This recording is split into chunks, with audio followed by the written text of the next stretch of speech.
Alright, welcome back everybody. We're back with some more Avowed, and today we are going down in here, to find out what's going on.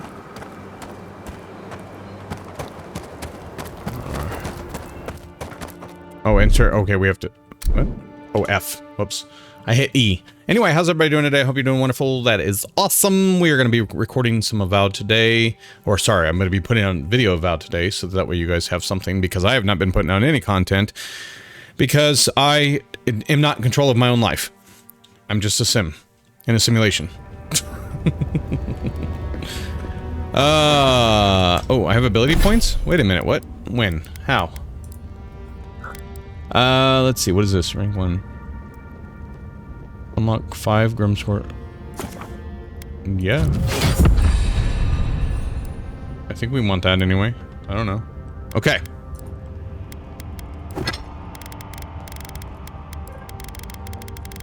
There we go. Oh. I have to actually click on each one of them? Okay, here we go. Sorry about that. Had to pause real quick. I'll let the dog out.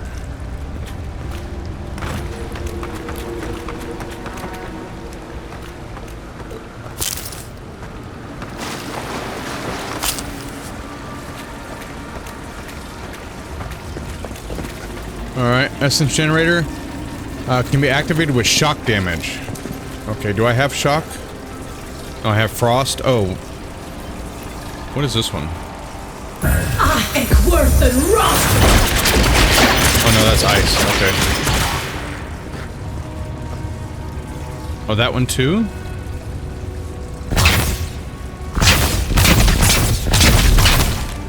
Yeah, no, that...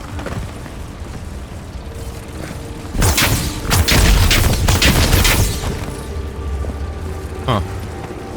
Okay.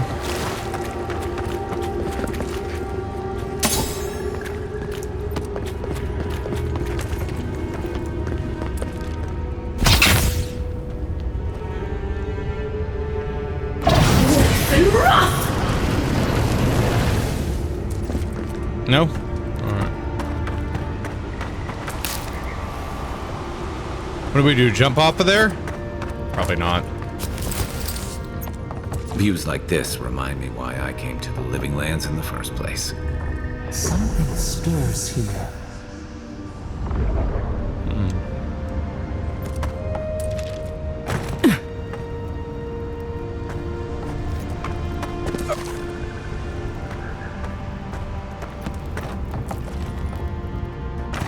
Blood and a broken tripwire. Someone got clumsy.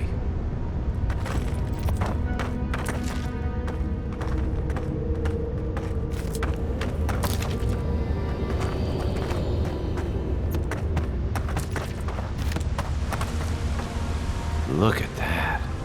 That statue. How did anyone build that all the way down here? Rituals.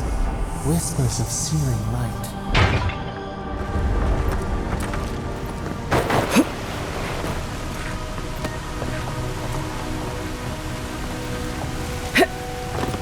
Zorams. Want to sneak or fire?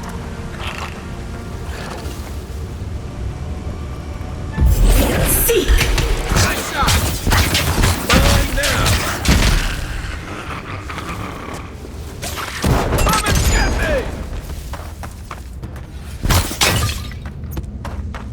me! We make a good squad.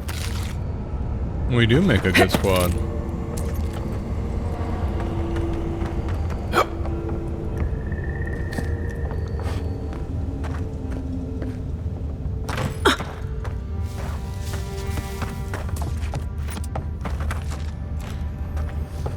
Quiet as the depths. Give me a second. Zen!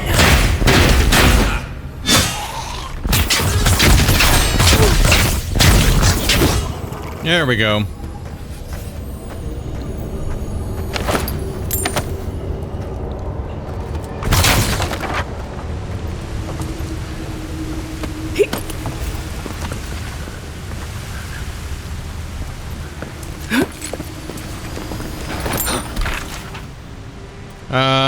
Letter to Cardlo.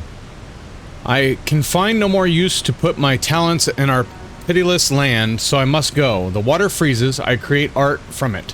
The water melts, my art dissolves. The water freezes again. The cycle once brought me peace. I look upon my work and was comforted by impermanence, and in the impermanence of all things, I took comfort in Rimgan's promise of the end. But even then, even the ice carver is not impervious to the cold. And the new wind that blows from the north, from Ukaizo maybe? From the cracks in between, chills to my bones. There is something wrong with this world. Lodha, and not even the bright smile can set this cycle right, to rights. I head to the living lands. The vitality that fled my art is gathering there, condensing. Now, a new chill arises in the land. A great conflict is coming, and our master will need his harbingers at his side. If Vatnir returns, tell him to come, but my love, I beg you, do not follow us. To serve our God most faithfully, I must believe you are still alive.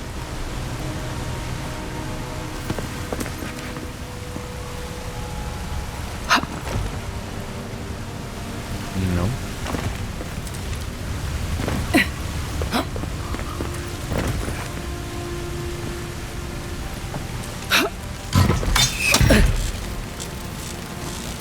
Oh, is there a tripwire here?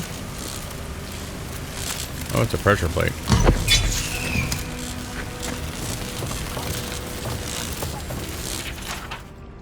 Daily affirmations and focus energy. Number 1. All errors can be reforged into lessons. Abaddon rebuilt himself from ruin. No setback is insurmountable. Not even death itself. So long as the soul is dedicated to the task. Work hard, work well. Abaddon demands our honest labor and forthright service. All errors can be reforged in if your first intentions are pure. All ignorance can be reforged into knowledge. Master your craft. Excel at what you have been trusted to do. Do not offend your teacher by remaining a student forever. Number 4. Each generation must forge its successors. Teach your trade to all who are willing to learn, and in doing so, multiply your fruits of your knowledge. Number 5. All difficulties can be reforged into triumphs. Meet strife with humility and acceptance. Let adversity temper the ingot of your will, and you will never shatter. Number 6. Embrace your station, fulfill the duties of your rank, and meddle not in the affairs of your betters. All guilds fail at their weakest link. Number 7. All loss can be reforged into strength. Profitable work heals all emptiness. So long as you have the tools of the trade, you will always be able to forge wealth anew. Number 8. Value the works of others, and they will value your works in return. Share the harvest with the hungry, and your tools with destitute. Number 9. All souls can be reforged to whatever we will, into whatever we will. Hard work is not exclusive to life. Death is no time for complacency. Commit yourself to the excellence in this cycle and the next.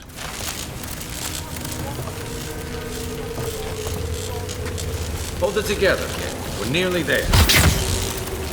Okay, how do I...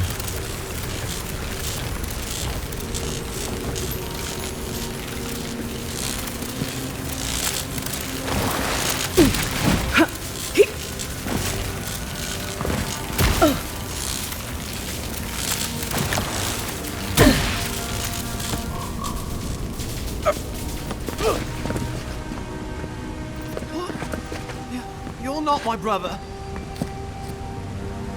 I got to be dreaming. Oh gods, am I dead? Is this the beyond spirit? Have you come to take me to Gallowayne's side? The kid's in bad shape, but he's not too far gone. I think we can help him. I'm not ready. I've never even touched a girl. It's not fair. Kai, we can let this kid die a virgin. We can't let this kid die a virgin. Can you help him? Not with that. No. Oh, you mean healing him. Sorry, yeah. I'm all out of potions. I don't know any healing magic either. Magic?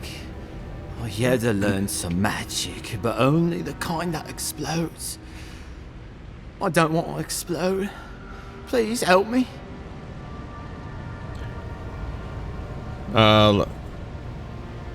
Use Dream Touch to heal him. Oh, that's the creepiest sensation I ever felt in my life. Like vines were growing all through me. If it works, don't question it. And look, your wounds are closing up already. Oh, wow. I feel leagues better. I thought for sure you were coming to take me back to the wheel. Who are you? What you doing down here? I could ask you the same question. Are you the Expedition Corps? The Free Expedition Corps out of High Crown. Yeah, that's us. Well, that's me anyway. The rest of those assholes went on without me after I got hurt. We'll come back for you once we've got the relic, admin, honest. Oh, shit. Yeda was probably hoping I'd croak so she wouldn't have to tell our freak how she abandoned me. All she cares about is that Oracle and his relic, which is probably just a big old dog bone if you ask me. It's probably still down there, fiddling with the statue. You must have seen it on your way in. I'll go speak to the Oracle then. He'll be the last one to have seen him, I bet. I'll just rest up here a minute before I head back to Paradise. Take it easy. No sense getting yourself into another scrape. Promise, I'll take it slow. Hey, Envoy, for what it's worth, I really thought I was gonna die down here. Given the extent of your injuries, you certainly would have. It's a lucky thing you found me then. I'll see you back in Paradise. Right, yeah. You got those assholes to save and everything. I hope they're better off than I was.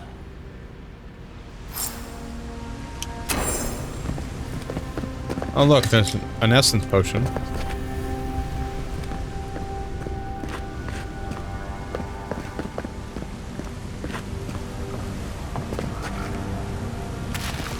An alcoholic beverage. Seems like a good kid. Glad we could give him a hand. Maybe one of Juliana's girls will too. So, the kid said the expedition team went deeper, looking for the Oracle. What for you? Over here!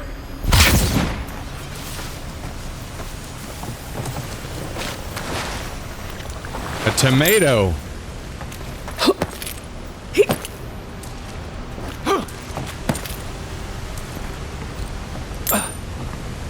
Oh, I didn't have to jump that way. I could have just gone. Inquisitor's request. Captain Ajita, the relic you seek is but one of the many thorns in this rotten heart of this land. Claim it for Adir, and should its efficacy be confirmed, you will appropriately you'll be appropriately Didn't realize the head of the rewarded. Steel Garrote was into antiques. Right? I need food.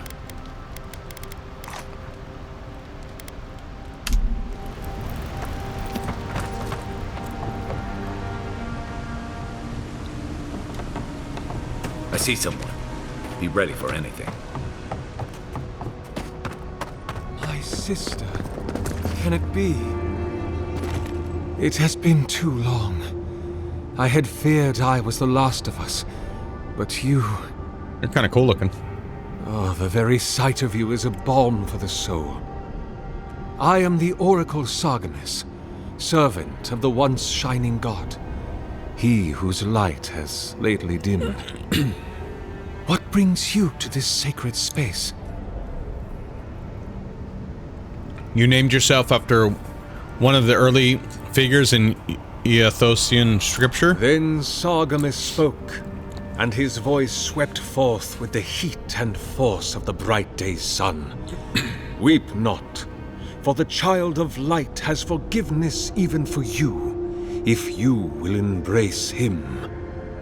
I am that same Sargamis. Though it has been some time since a man has knelt before me and begged absolution, as Hamka did. The people do not hold to the gods any longer, and they do not hold to their servants. We live in a time of disbelief. The gods are absent, and have recalled their gifts from the world. avarice reigns. Acquisition is the faith to which all men bow. But perhaps there is hope. You have read the Book of Verses, and we are here together, if only briefly. In this moment, we are not entirely alone.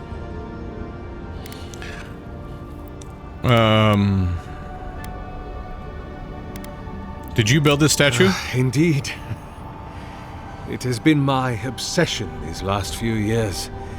Hewn by my own hands from stone in Ardra, and no small degree of melancholy. I suspect it will be my last great labor before this body is returned to the earth, and I am returned to my God. Are you dying? If I am, it is from an affliction that death will not cure. But no, sister, I am only very old. My light is waning. As Aethys' essence leaves the world, I am leaving with him. His essence has kept me alive for centuries, and soon we will enter the longest night.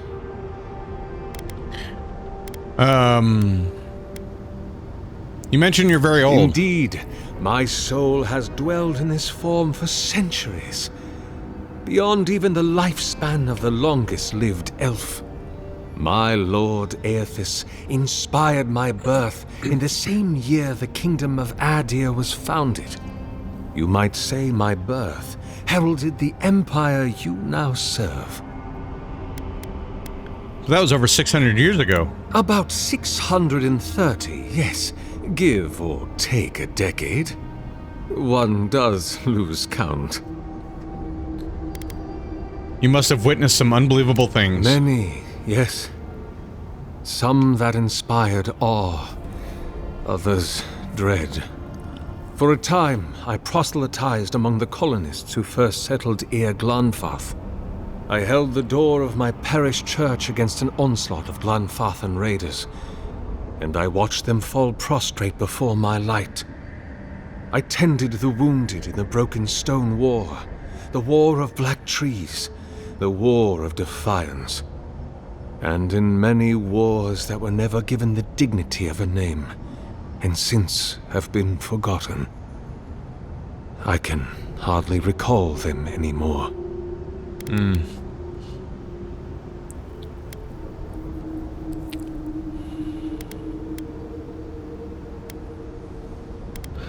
Did you ever meet Saint Waidwin? Is that what they're calling him now? I heard the man that was Waidwin speak when he was but a farmer. He had a presence even then, furious, incandescent. It was astonishing, his power. I wonder, had my lord already made a home in his body by then? Did my lord share with Waidwin his plans to wage a pointless, bloody war while wearing the poor man's face? What a grave injustice. To have your body stolen and be made into a saint. Tragic Waidwin. Pitiable Waidwin. I grieve for what became of him. Do you wish it had been you that was made a saint? God help me. I do. Oh.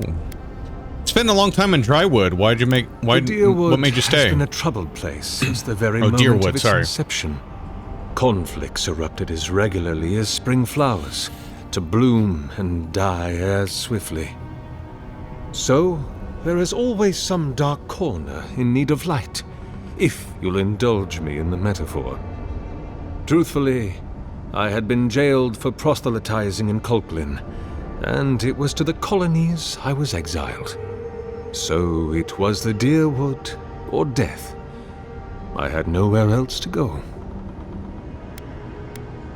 So why haven't you died yet? That is a question for my lord.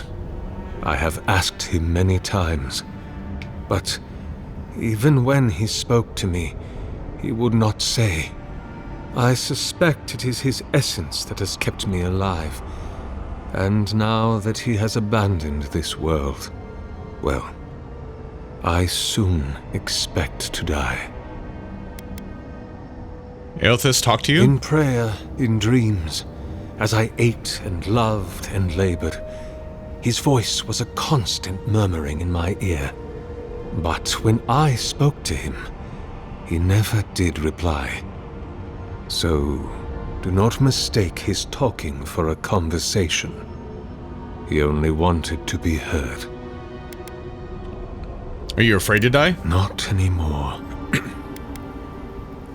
Why would you tell me all this? Because you are my sister. And I want someone to know.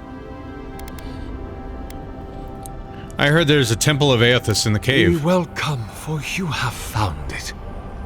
People like you and I once sought this place in moments of spiritual turmoil, when the world and our souls could not find rest. Moments of war, famine, massacres, when those such as us are called upon to speak the gods' wills and to lead. But I have seen not one of us these last 3 years, and it is rare indeed that pilgrims come to pray. Perhaps our meeting now is the work of immortal hands. I pray that it is so. Why would godlikes visit the temple and not the temples of their patron god? Godlike. Such a meager word for us, who are the gods' eyes and ears and hearts. We are the phenomena through which the gods experience the world. We are as like the gods as a finger is like a man. You and I and our raptured brethren, we are the gods themselves. That's all very poetic, but it doesn't answer the question. Is this place special to godlikes? It had been once, when we were legion, but no longer. Our kind came here to find fellowship and understanding in a world determined to bend us to its purposes. I wondered what purpose the Emperor had in naming me his envoy. This is a heavy burden you carry, to be beloved of both a god and a god among men. I imagine one cannot help but wonder, did he elevate you for your skills and knowledge, your strengths, your accomplishments, or for what you are? You and I are instruments of a divine will.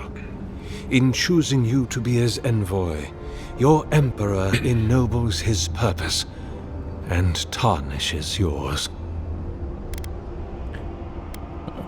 You really are godlike. I am as you are, though I do not care for the word. Aethys the Dawn Treader is my lord and patron. If you will forgive me saying so, I am surprised to meet you here. Even before the vanishing of our kind, it had been some years since a child of Galawain came to speak with me. And I have never seen a member of the Lord of the Hunt's coterie whose visage resembles yours.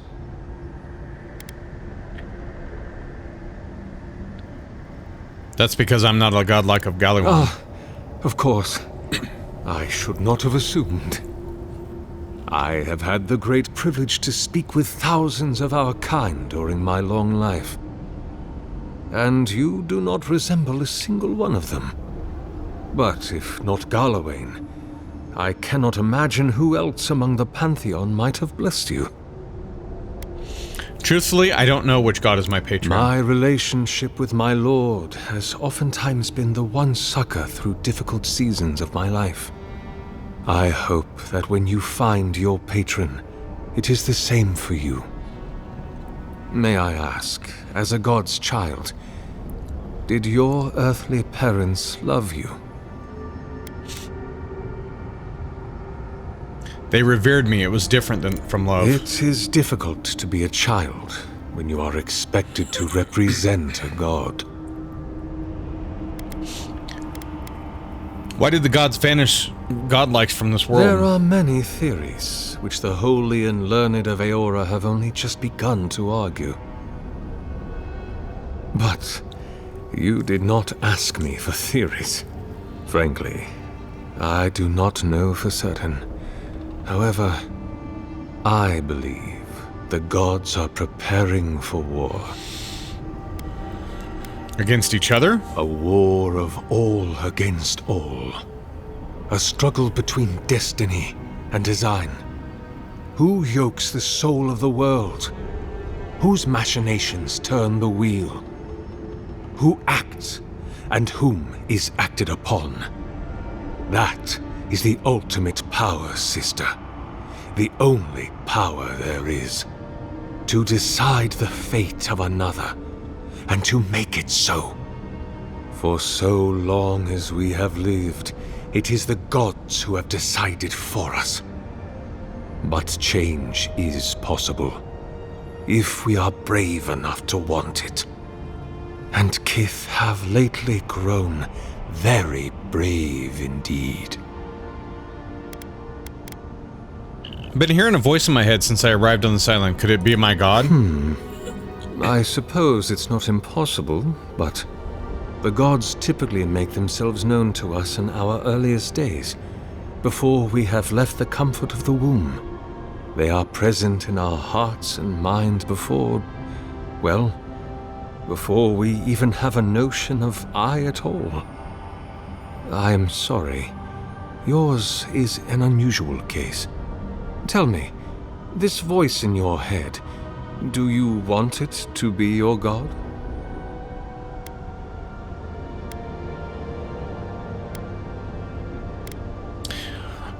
It would be a relief to finally know who I am. I am afraid that not even your god may tell you that. Figured that was the Answering answer. that question is the soul's true purpose. It is the work of your life.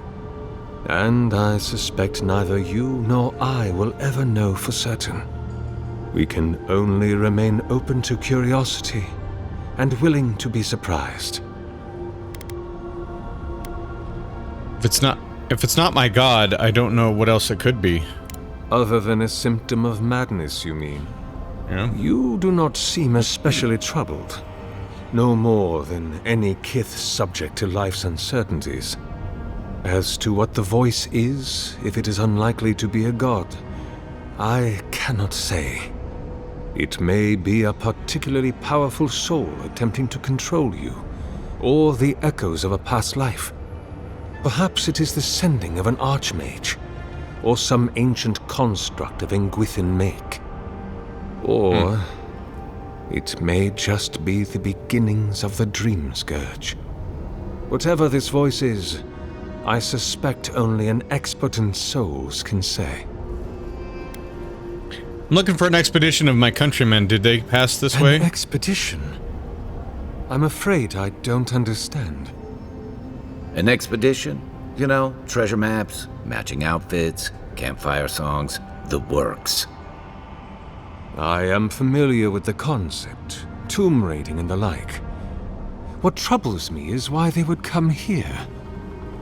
These ruins are not so different from the many others on this island, except that they are a good deal more treacherous. And this representation of Aethys we stand before, it is the work of my own hands. They could not hope to move it. Do you know what their purpose is here? Do you really expect me to believe that you haven't seen them? There's only one way in this place. It's a reasonable question, I'll grant you. You must understand, this place has seen so few visitors for so long that I often retreat into my private quarters. To read, you understand, or pray, or sleep. Age has made me slow. I tire easily. I sleep now more hours than I wake. They could have already come and gone, and It's my wife. none the wiser. In any case, you haven't told me what it was they searched for. Or do you not know? They're searching for a relic that rumored to have been kept here. The splinter of Aethys. I suppose it was too much to hope they were here to examine these exquisite ruins. Truly, it is their loss. What is this relic exactly? The splinter of Aethys is a sliver of shin bone from my lord's titan body. It was carved from his skeleton many centuries ago. Yet long after the gods left this mortal world to claim their dominion in the beyond, the splinter is infused with the very essence of my lord's power. To illuminate without fire, to heal without injury, and to speak without voice. Where do you keep the relic? I might find them there. It rests in a shrine deep within this temple complex, beyond the reach of looters, visitors, or indeed, myself. The path to the relic has fallen to ruin. Some sections are flooded, and others are infested with all manner of creatures. Although, perhaps you might assist me with that. If you're about to ask us to tidy up, think again. My place is a much bigger mess. Oh no. I had something far grander in mind. You see, this construction beside us is no mere statue, but a reliquary I have built to house the splinter of Aethys in its appropriate grandeur. It is nearly complete, and ready for the splinter to be interred. But I can no longer reach the relic on my own. Return it to me, and who knows, perhaps you will meet your expedition along the way.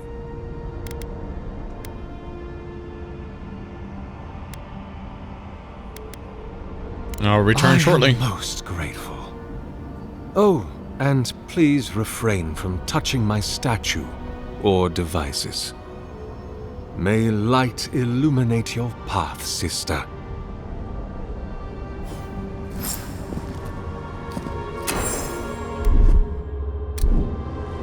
The local militia's lags at the best of times, which these are not.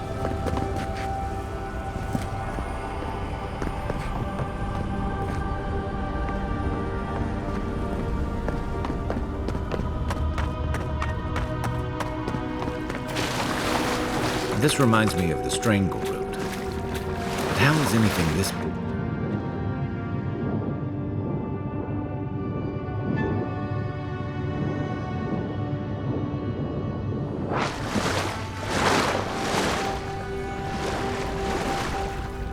Wow, this would have been nice back in its day.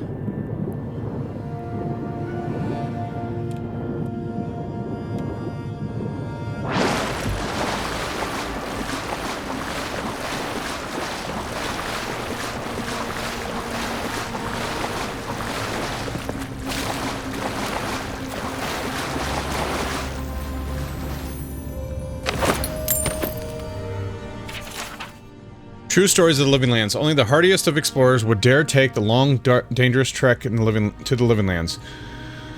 While there is no denying of its beauty, the diversity of plant life alone is a herbologist's dream. The inherent risk in blithely trekking to the pristine hills is more than most should undertake. Let me take a moment to tell you about the land itself. Rolling hills, greenery, and sun. The whole area feels like a succession of hills, valleys, and each with its own ecosystem. While the declaration is a tad extreme, it can almost be said to be true. The combination of sun, geographical location, proximity to fresh water, valley depth, and the existence of hot springs given in the Living Lands a wide breadth of flora and fauna. Walk down a hillside into the valley and you'll find lush, verdant hills. Climb the next rise and you might see nothing but rock and boiling mineral springs. And the creatures, in my travels, I've seen it all. And this place never ceases to amaze me. Trolls, I will never forget the encounter with trolls of the Living Lands. I had just narrowly avoided being consumed by a giant plant. More on that later. And we were running as fast as I could to get away from it. I broke the crest of a hill. The valley below was wide, green, wet, and covered with low, thick-branched trees. Vines grew everywhere. between the trees, across the tops of them, down to the ground, and it's a mess of vine and green. Cautiously, I worked my way down toward the basin, keeping an eye out for anything suspicious. And it's a good thing I did so. I noticed not all the trees appeared to be trees. I froze, dropping to the ground in an effort to minimize my appearance. One of the trees moved, lumbering slowly away from the cluster. It's then that I realized it was a troll, stepping out from among the group of trees it had been resting against. With a few more steps, I would have walked right into their home. The camouflage these trolls exhibited far exceed any that I've ever seen before. I hope to return again in the future and observe them more. Insects. While I've never seen them, I read reports of giant insects living in the living lands. Centipedes, flies, mosquitoes, hornets, all 10 times the size you would see them elsewhere. Imagine making camp. You've just gotten everything set up. There's a nice fire going next to your shelter. Something is gently simmering in the cooking pot. You sit down, finally feeling like you can relax. After a tiring day, you feel a tickling at your feet. Insistent and prolonged. Reaching down to brush off whatever it is away, your hand comes into contact with something hard, long, and flexible, winding down all the way around your boot. You look down to see it's a centipede the size of your arm, casually making its way over your feet, toward the far side of your camp. You would get out of that camp, wouldn't you? That's exactly what my friend did when he realized he had started his fire over a centipede nest. Plants. And let's not forget, do not let your guard down around the plants. I had discovered a wonderful collection of giant flowers. They were bright pink and grew in a circle around a center stalk. What an aroma! I lack the words to describe how delicate it was. Sweet, fruity, and light, with just a hint of something tangy. Looking closer, I saw some berries growing on the stalk in the center flowers. Well, I just had to have them. So I started pushing my way through the flowers. Then the vines growing around the base of the plant began to twitch and the blooms turned toward me. It was at that moment that I saw the blooms weren't actually flowers, but hinged jaws. I had been fooled by its camouflage. I quickly retreated, pushing my way back out. Just in time, the blooms slammed shut. If I had been standing there trying in vain to reach the berries, I wouldn't have been writing this book today.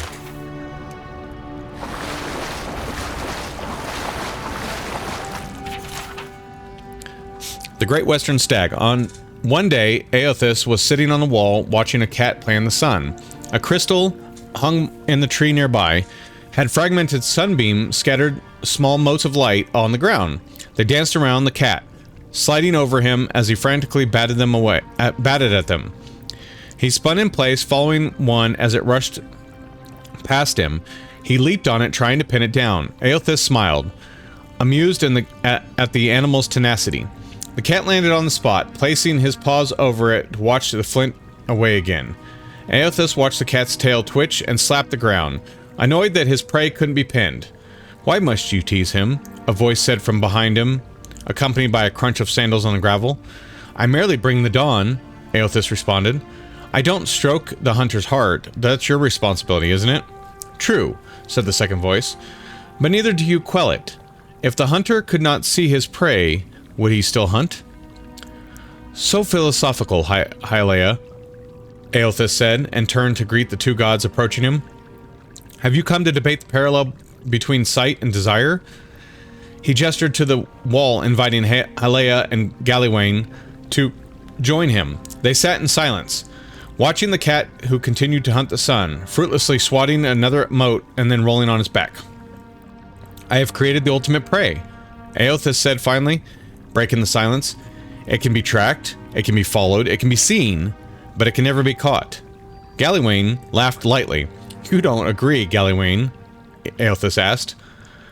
"While it's true your creation is elusive, it's hardly considered to be an ultimate prey because it can never be caught." He paused, his brow furrowed, and thought. If that mode of light had substance, then Hunter could subdue it. Otherwise, it's merely a dream. A truly fruitless endeavor.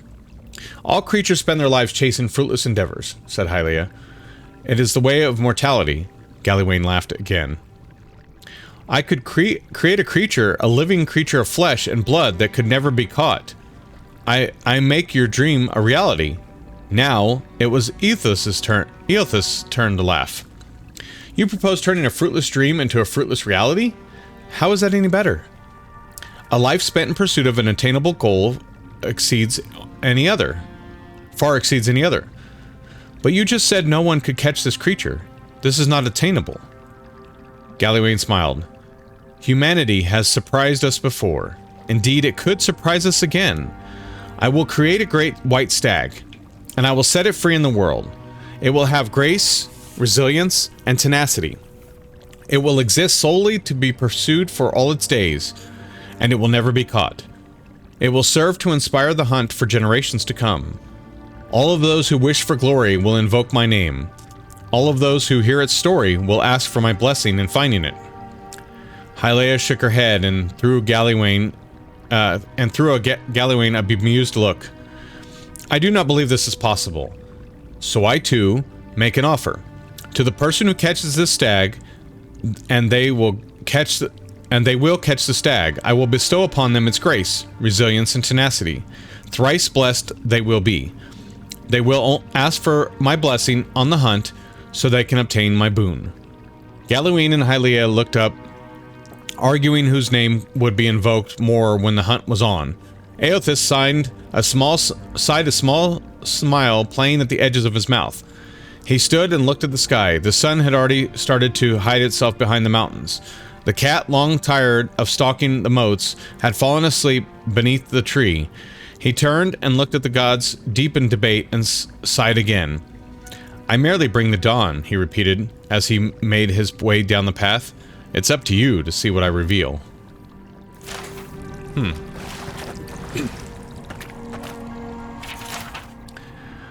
Nothing is lost. The search of Ukaizo? Excerpted from the collected journals of Wanamara Wavechaser. The Ranga's men came to collect my portion of prize share this morning, and I had nothing to give them again. I make no money for the tribe, though I am always in my little ferry boat. Gray gull carving through the waves at night.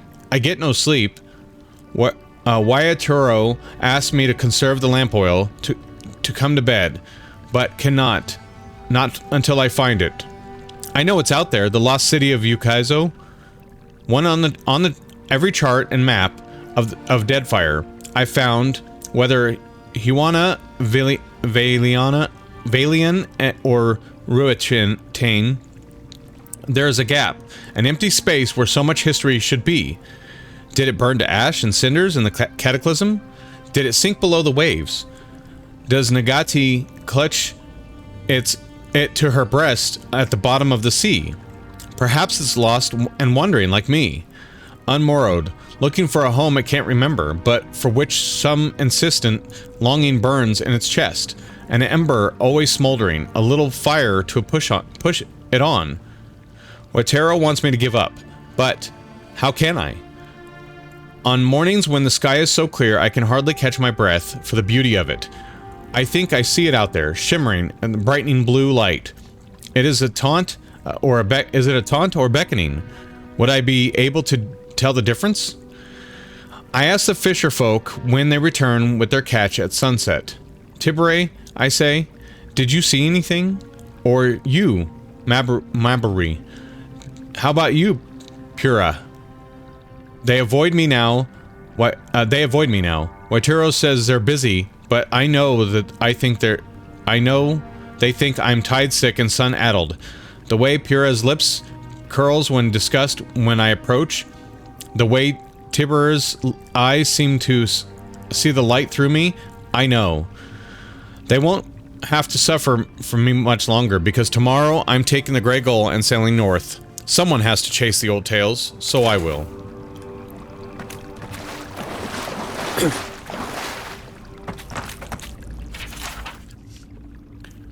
Annals of Paragrunan? It was a time of Edriel the sure-footed that we came to Relic, an ancient place of the builders, as the locals call them. It was a marvelous sight. The door, the mountain framed, the pair of ghoulish aspects.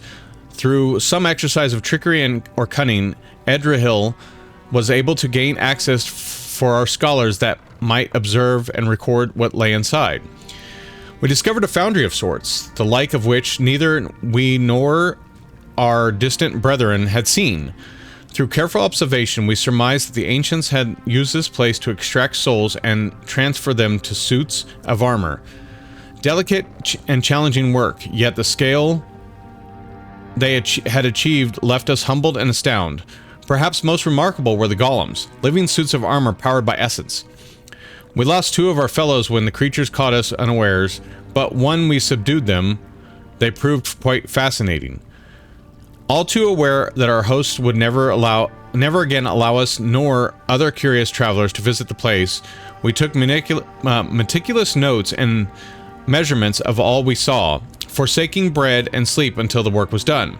We reported it all to Edrahil, whereupon he praised our work and urged us quickly forward.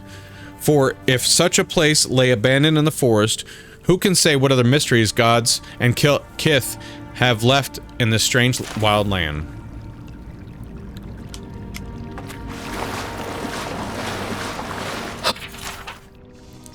A History of the Living Lands 3, Glossolia. In the ruins of Ukaizo, the great city of ancient Huana in the Deadfire, I once found a curious inscription. The inscription was written in 3 languages and arranged in a circle around a small pool of water. 2 of the languages were unknown to me. The first of these scripts were largely runic, rounded and orderly, and looked like it meant to be painted rather than chiseled into stone. It put me to the mind of the architecture of Ingwith, with the frequent arches and odd conjunctions of angles. The other languages branched off one long stem.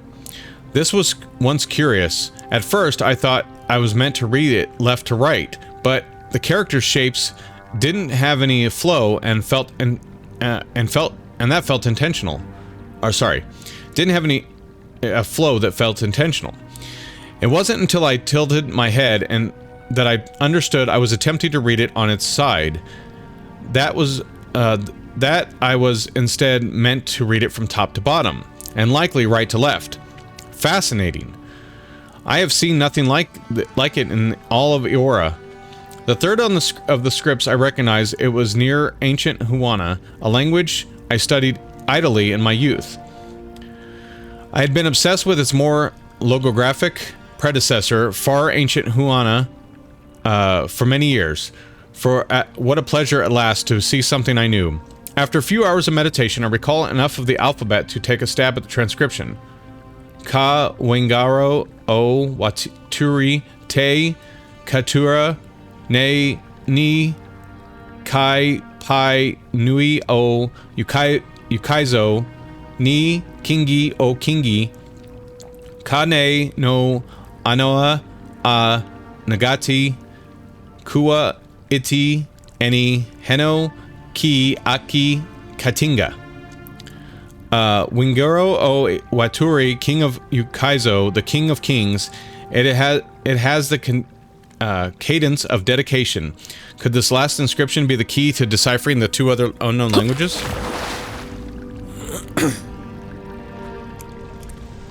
Alright, I think that's it to read.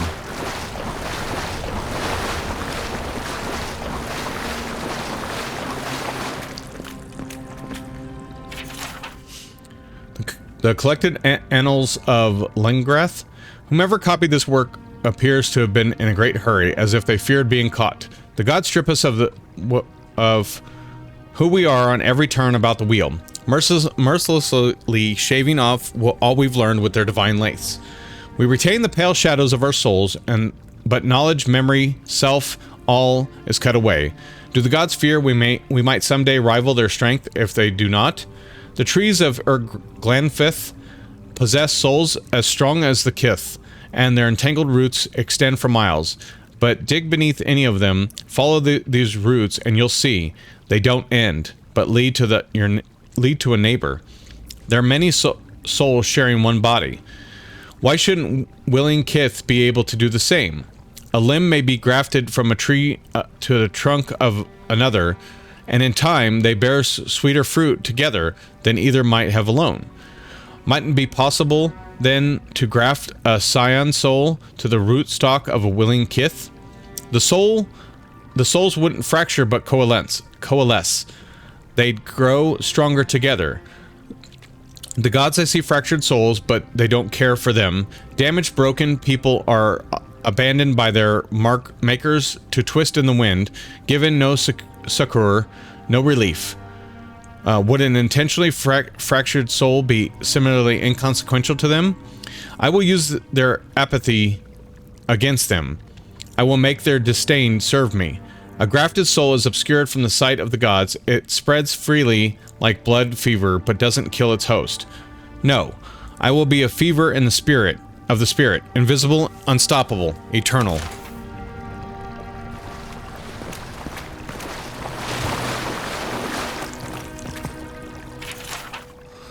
On the Fireforged path, the travels of Relic Latin. This book is well worn and smells faintly of mildew. Its spine is cracked, and as you thumb through the book's pages, it falls open to a folio more ragged and dog-eared than others. Though I was born and raised Magranite, and a Magranite now, I will stay. As a young man, I undertook pilgrimage to visit a holy house dedicated to every god.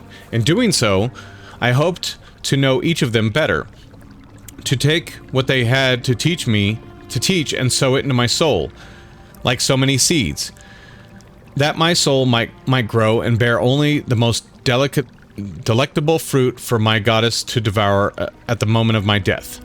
So it's with no small amount of amusement that I pen this account of my visit once to a church of Whale, the many-eyed, many-tongued god of dreams and secrets, revelations and mysteries, and revealed to you all I learned there.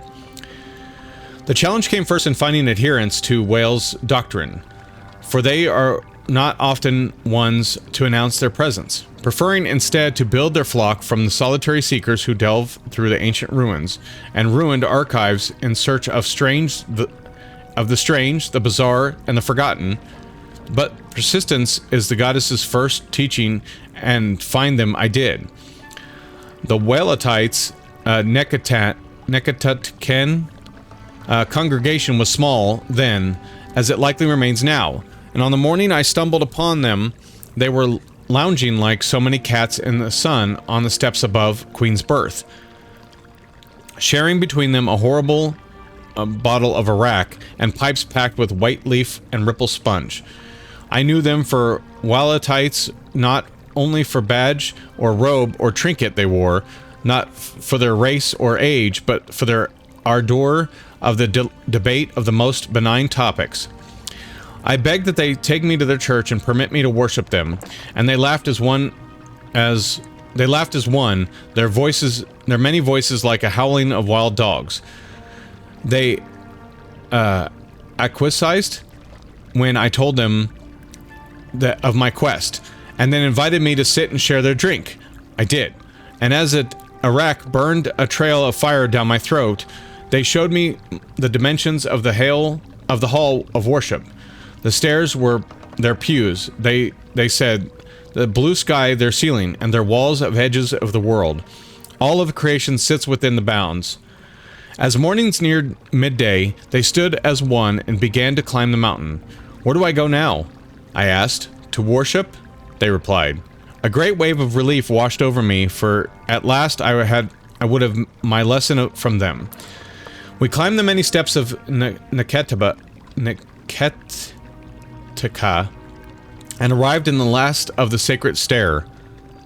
Where is your temple? I asked. In response, they whooped like children, rushed past me in the squall of smoke and laughter. I followed as best as I could, though I wet my good slippers in the stream, could hardly keep my feet on the moss-slick stones, and we surged soggy-footed and hollering into the Temple of Gon. To worship, they cried. We shoved past the dawn stars, bent in praise of their macabre god, laughing all the while, and came to the stand before a leafless tree whose boughs were hung in lanterns too numerous to count. I had nary a moment to catch my breath before the Wallatites were clambering into the great tree's branches. A young man pulled me up with one hand and handed me a pipe with the other. The priest of Guan screeched and wailed, and all the while we squawked like birds, our smiles wide and eyes alight with Iraq and lantern fire. The Maturu came soon after to chase us away, but not before we had done our share of singing to the many-eyed, many-tongued god of dreams. With that I could have stayed with them a while longer, but alas, I could not deny my soul its journey, nor the whispers of my goddess in her ear. I took again the road in search of churches, but I must admit, ever after, I longed always for that tree. Seek!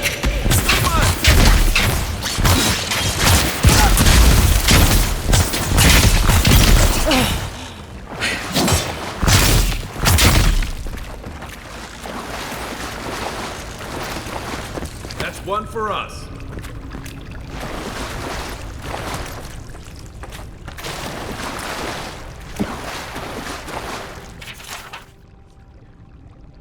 Aeothis's prayer.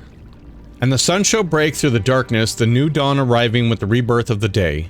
Rejoice, all ye who dwelleth in the shadow, who are broken and beaten. The winter soon comes to an end. Spring shall rise, bringing the light and life to the world. Radiant light, radiant life, and thy soul shall find warmth in his arms. All creatures bask in his glory. The rays of countenance bathe the world, bringing an end to the night, ushering in the day. Kneel before him and wonder at his benevolence. I feel the warmth of his radiant presence. If thou art broken, he shall make thee whole. If thou art in darkness, he shall bring thee the light. If thou art sinful, thou shalt be reborn. If thou art cold, his warmth shall bolster thee.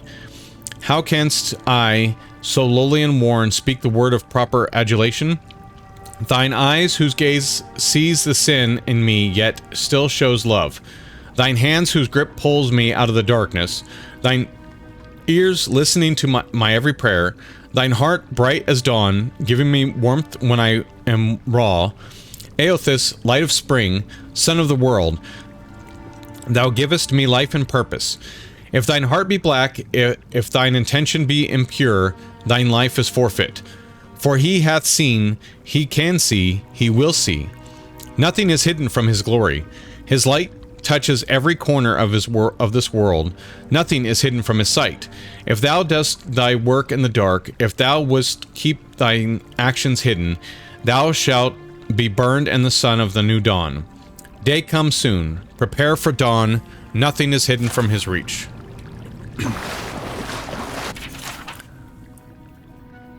The life and discoveries of Pangram. Mention the name of Pangram to anyone with even a passing knowledge of animancy, and you could find yourself in a very long discussion. Publicly reviled, but privately lauded as a hero and genius, Pangram's history as it turns revolutionary, horrific, and mysterious. Pangram was fascinated, some might say obsessed, with the concept of animancy. It consumed his life as he dedicated everything to understand it. He would frequently travel to Glanfith and the Direwood to visit Angwithian ruins. There would take notes and make sketches, bringing anything back with him that he could to help him unlock the mysteries.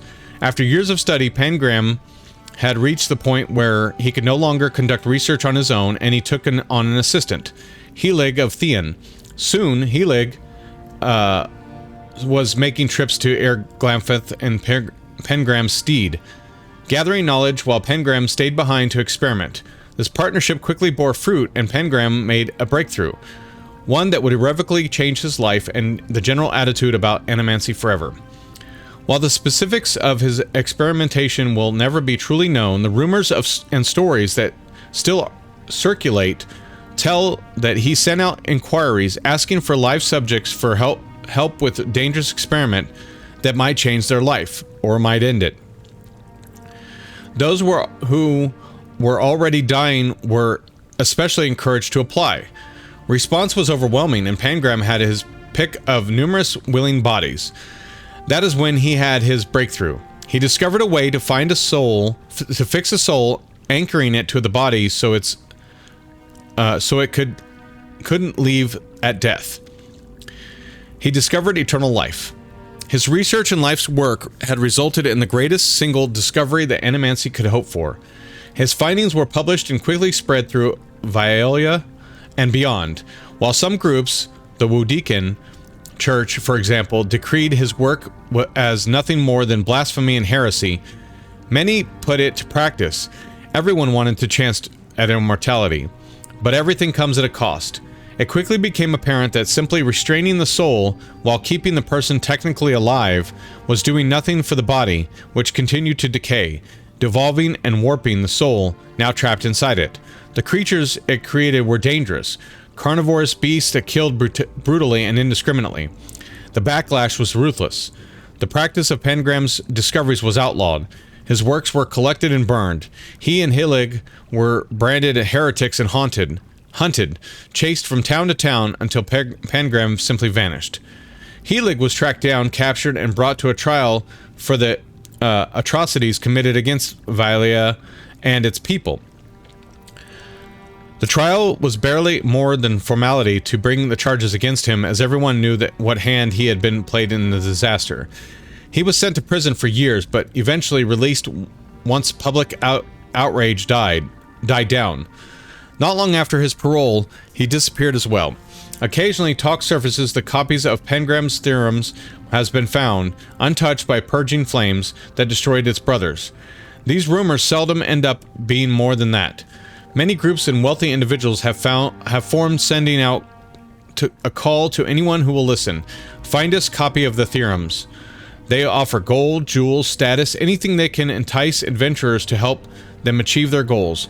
For there are those who would give anything for a chance at immortality, even to become a monster.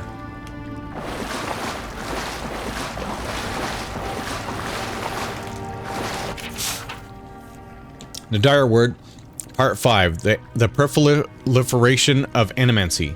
Animancy, outlawed while under Adir rule, was technically no longer taboo after Hadriot's rebellion.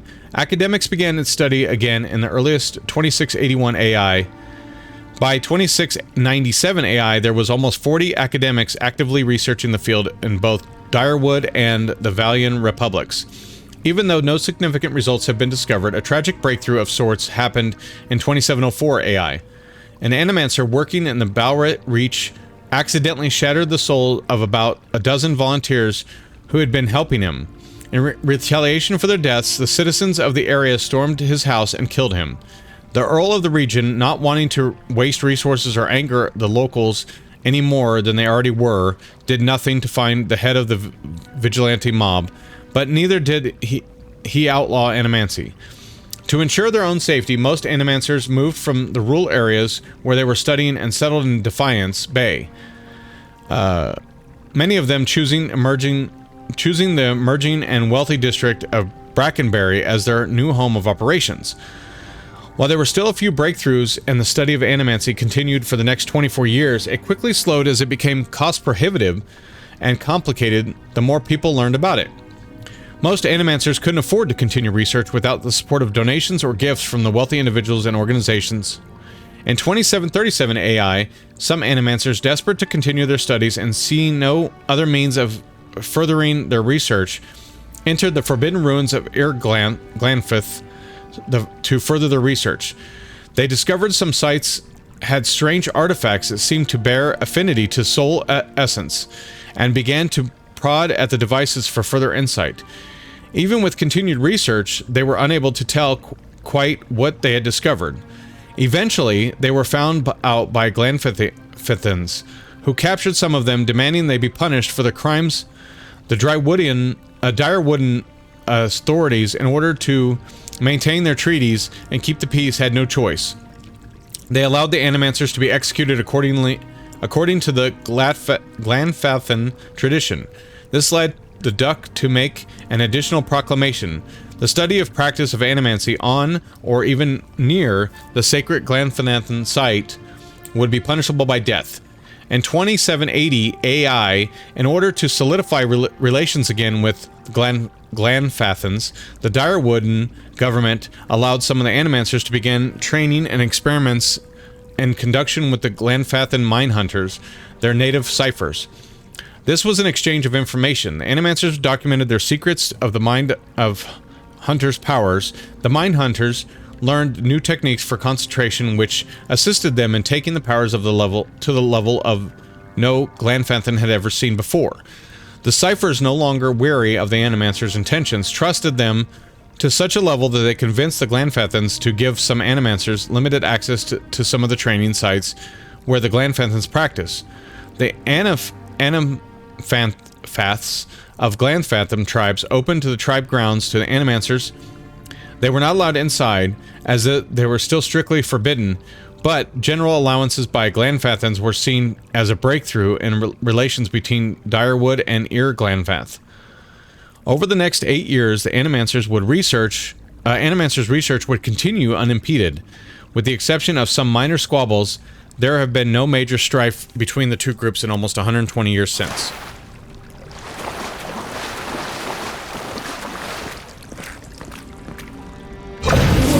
Rough!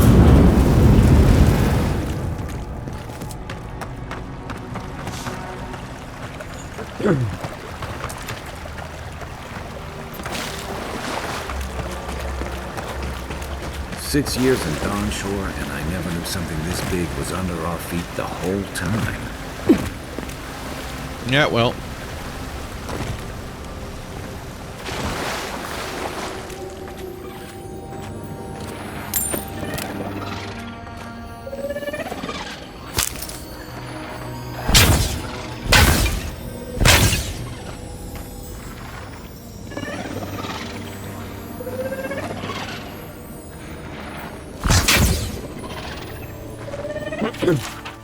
Purification of the Pilgrim. I hope that in the coming to this phase, standing before the splinter and turning my mind to prayer, that I would feel something, that I would experience the solace of the godlikes speak of this state that they call grace. But my dreams remain silent as the eerie godless tomb, and I am ashamed to feel so lonesome bereft. To truly love the gods is to be faithful to the void.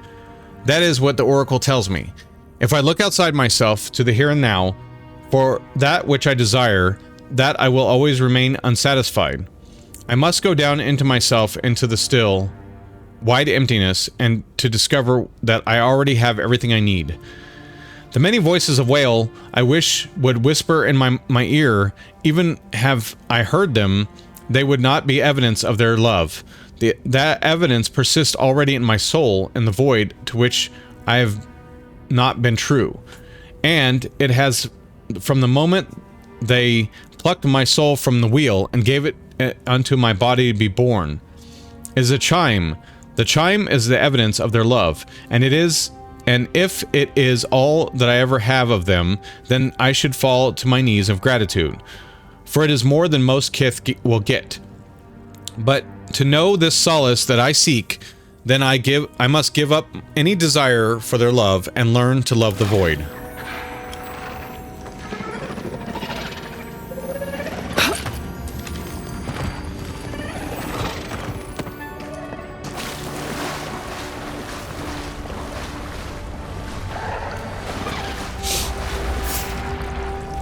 Right behind you.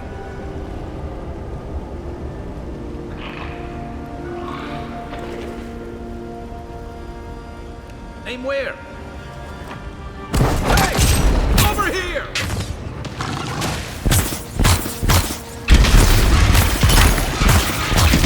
Nice!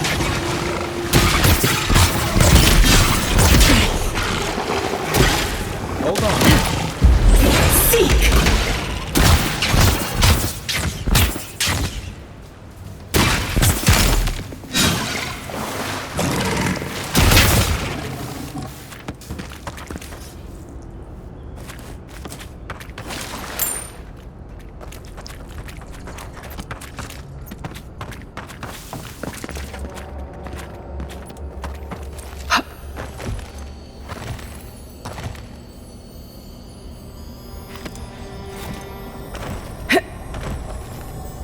thought I could climb. No?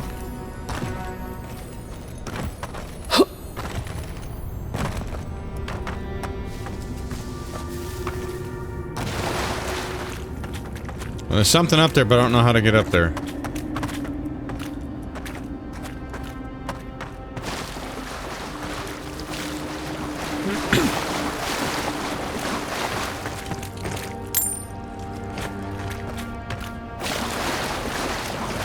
Dream scorch ahead. I hate to think it reaches all the way down here. Thorns beside violets, essence twisted out of shape.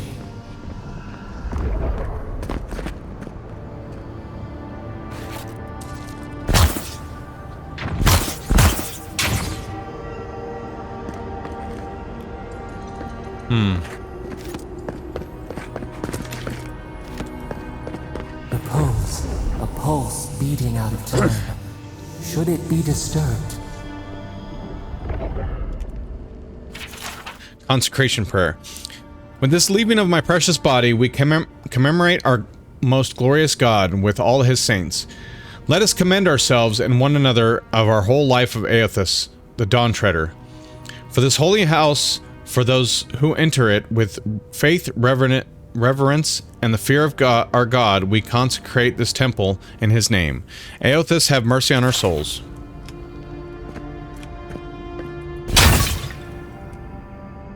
Nothing?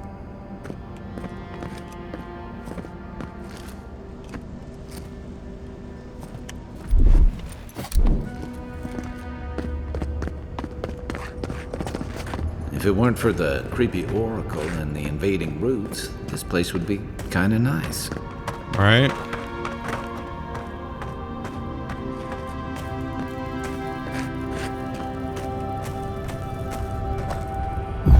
Seek! See, I need a electric thing. I don't have one, do I?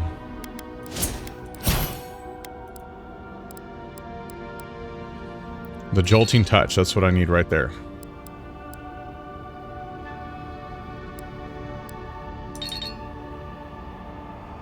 Can I take back the point? I can reset them for 250, but then...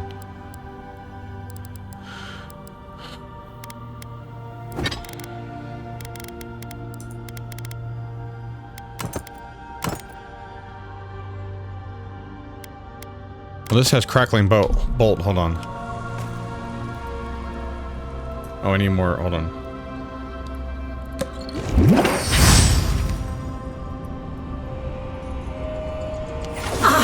Worth and rough! Good eyes. Okay. So now I can go back out. Hold on. There was one out here too, remember?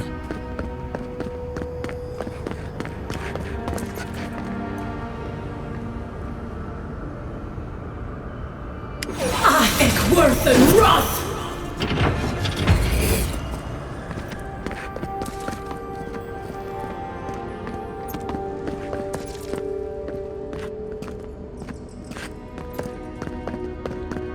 Alright, I bet I can eat something that has... There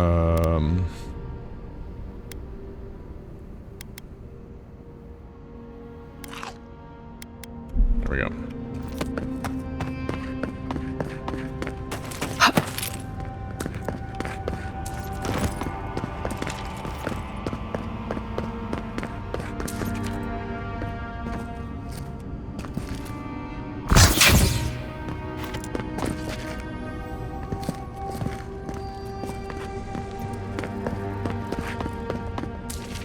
I don't understand. Did that work or no? Yeah, it looks like it did.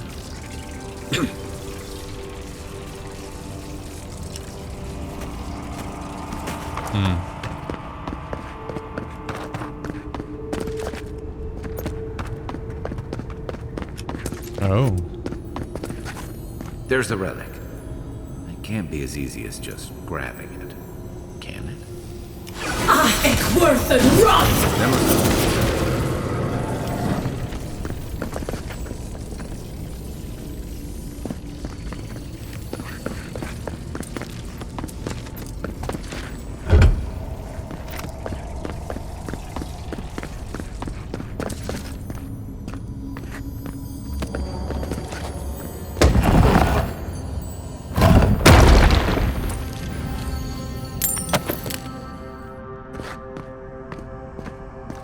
Okay, so...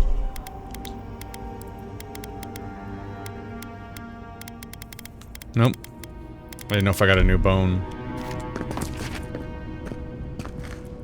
Huh.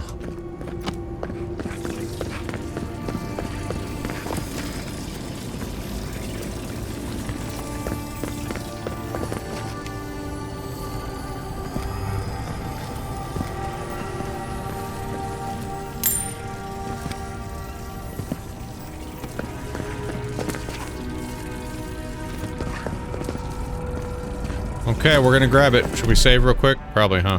We haven't saved in quite a while, huh?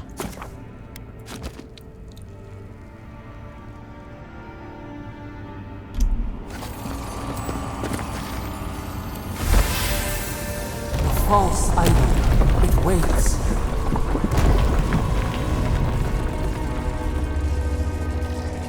Something's moving in the main chamber. Okay. Well, hold on a minute, because I gotta eat something that will give me back my,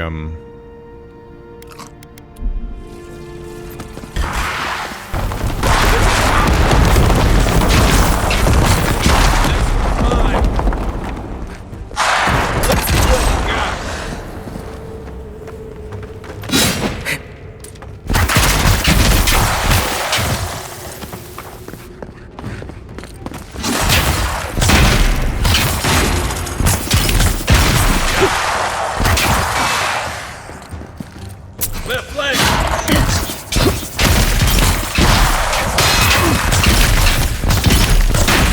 Feel safe!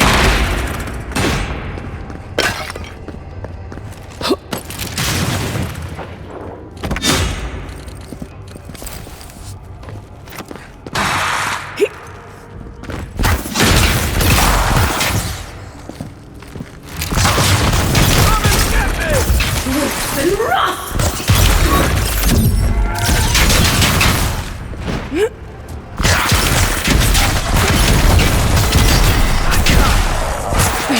Let me catch my breath.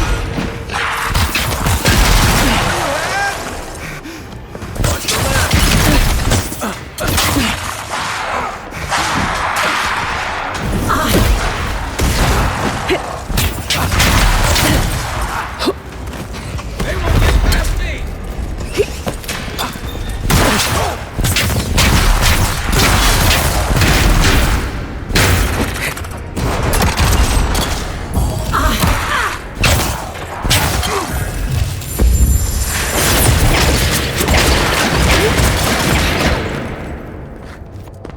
To your left.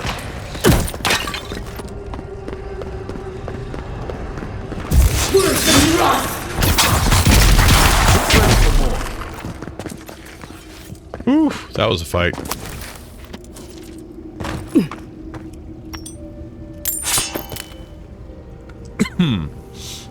Okay. Are we good?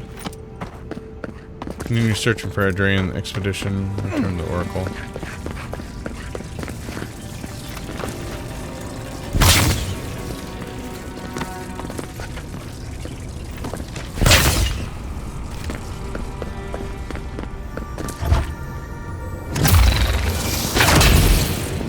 Oh. Oh. You take lead. Where's my mark?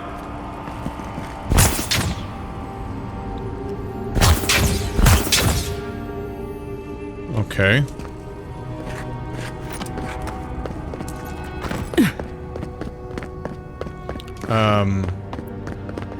B. That earthquake must have knocked something loose. Well, better a flood than a cave-in.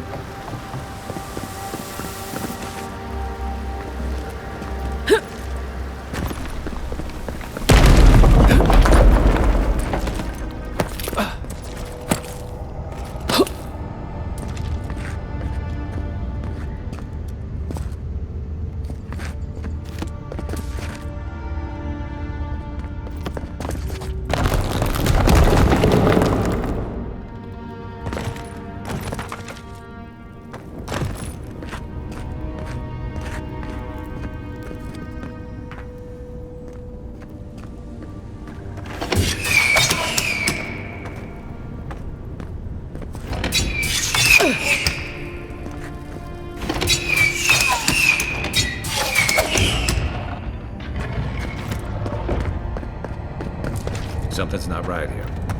Take a look around. You think?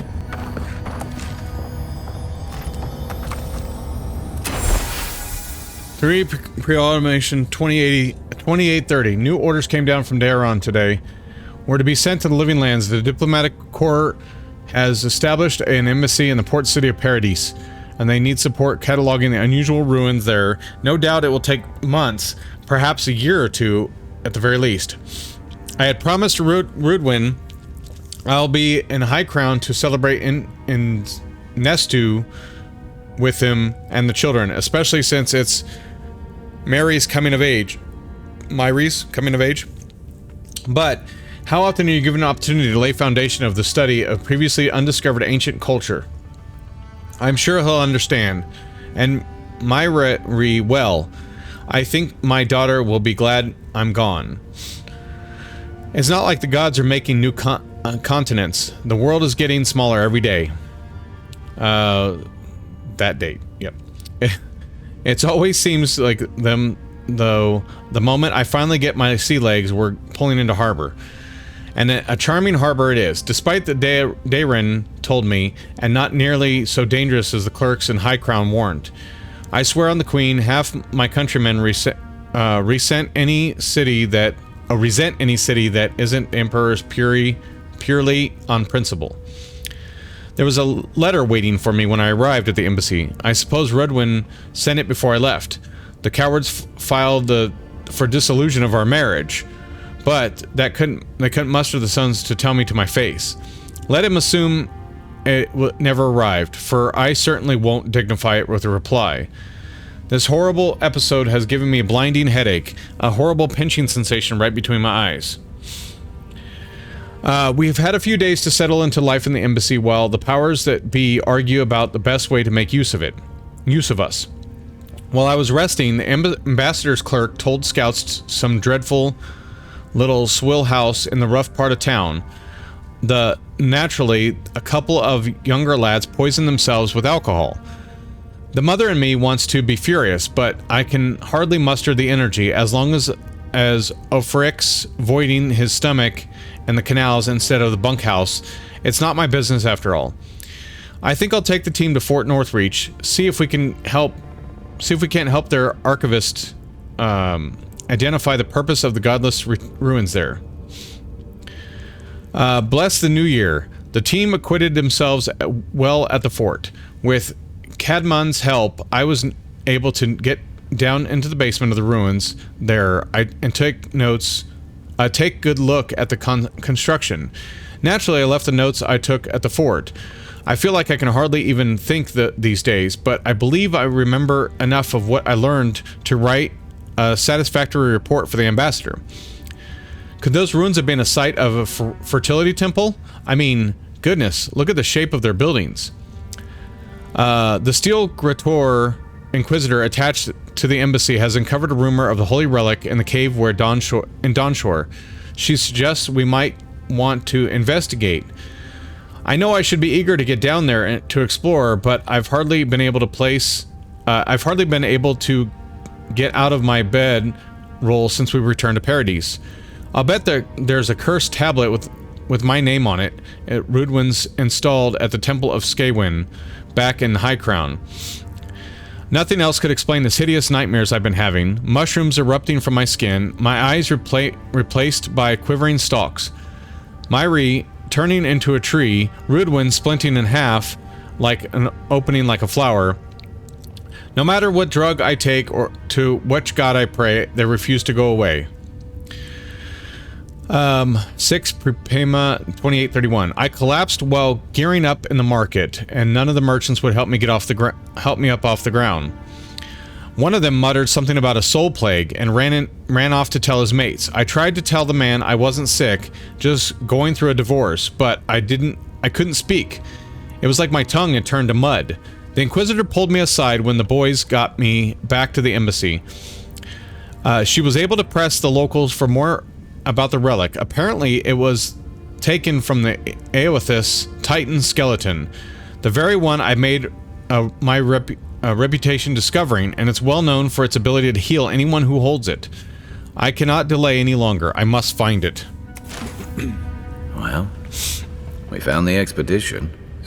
Looks like they've only been dead a few hours. But how did they get in here? They can't have come the same way we did. We swam here. What's stranger is there's not a scratch on them. No sign of what killed them. It's like every member of the expedition team just collapsed.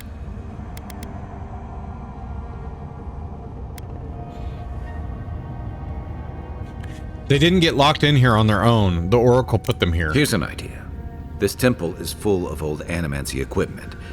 Could he be building a giant animat? I've heard of those, but I've never seen one. They're suits of armor brought to life by bound souls, right? The Oracle couldn't have put the expedition's souls in the statue of Aethys, right? Could the Oracle's plans have something to do with the Aethys vanishing into Ukazu? There's still a lot of debate over what even happened at Ukazo. Perhaps the Oracle knows the truth. Or perhaps he's just as lost as we are. Aethys is a dangerous god associated with Eora's bloodiest wars, and he recently killed thousands of people in Deadfire. Now, we have a piece of him, and we're about to face a maniac who wants it desperately. Tread carefully. That's why I said don't touch my stuff.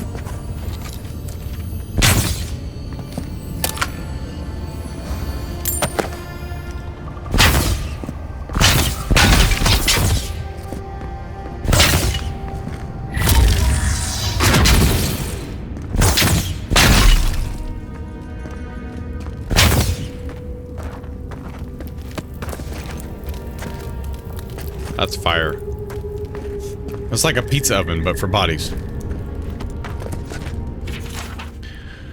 On the Binding of Souls, the margins of this text were scribbled with notes and references. The ink-stained pages appear to have been much use in earlier times. The removal of transference of souls is a practice both ancient and sophisticated. There's evidence that Nguethans were particularly adept at this, yet few details have survived them. Someone scrawled Annals of Perigam, page 382-6, or 382 to 386 below this paragraph. What is known as the removal of the soul is a difficult process and one that requires an expert hand and precise tools for any chance of success.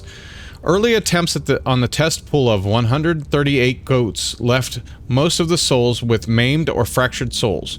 In all but 2 of the 11 instances where the soul was successfully removed, the essence dissipated before the scholars could capture it. The words "transfer to a holding vessel" are written and underlined in the margin.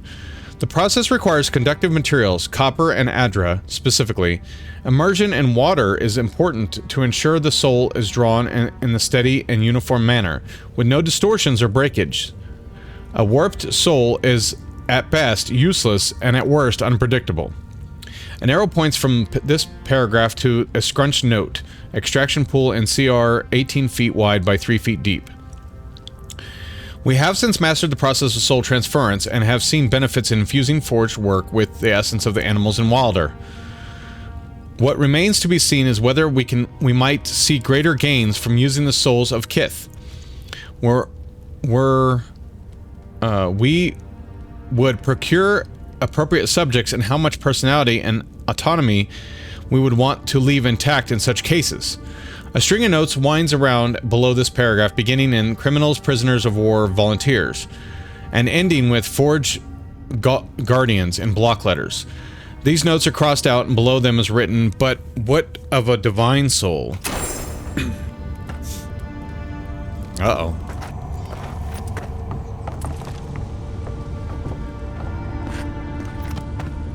I mean, there's a lot of souls in here.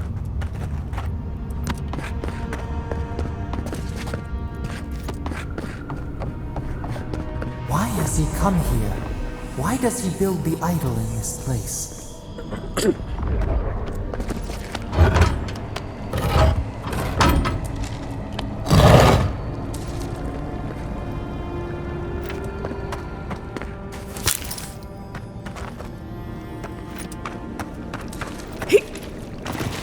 Even the flood could not stop him.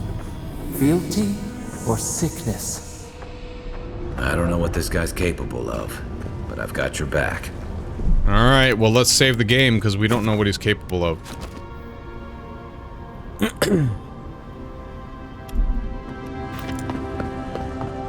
There you are. I worried for you when the earth shook. You have been gone some time. Do you carry the splinter of Aethys?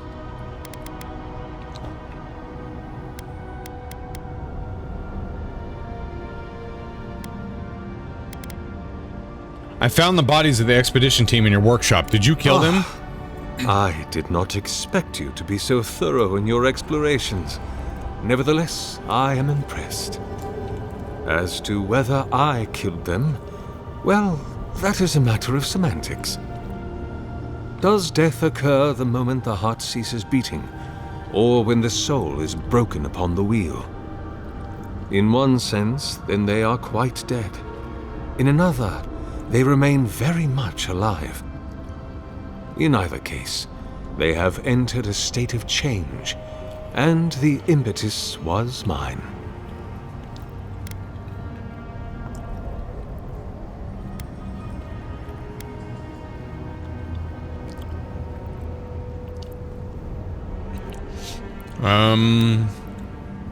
You are going to put their souls in your statue, aren't you? Yes, you and you alone see my purpose clearly. You see, I have given them the opportunity to be part of something larger than themselves. With your help, I shall give them a new commission. To prosecute the redemption of a god.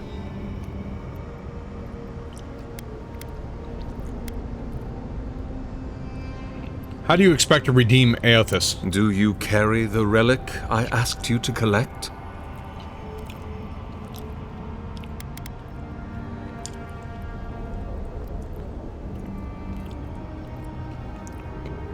I can't let you have it after what you've done.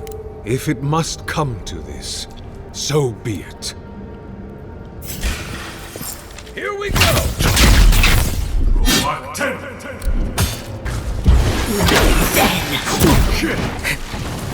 Be your saint! On your right!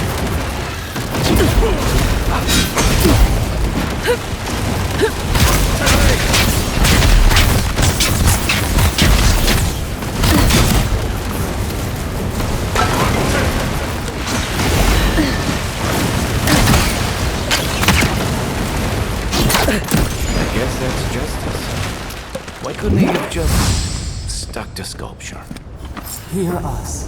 Follow us. We would speak to you.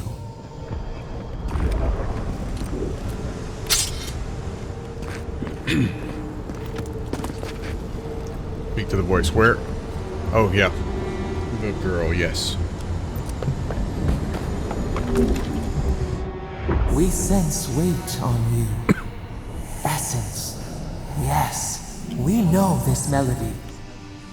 A part of the statue, a piece that yearns for its true place. Combine them. Join soul into body.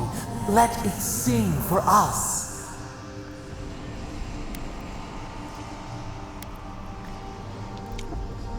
Will something happen if I do that? Feast? Famine? We could not say. The Adra dulls our mind. We sense an acorn. Possibility. Why do you want to finish the statue? Dreams in colors we have never seen. Would we use it? We cannot know. It must be complete.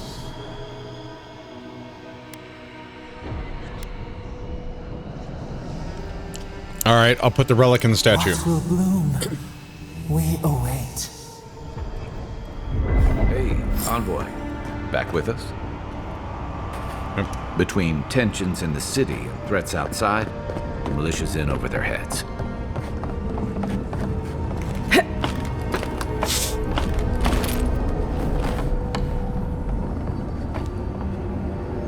Alright, let's find out what happens. For a heart, we would speak to you.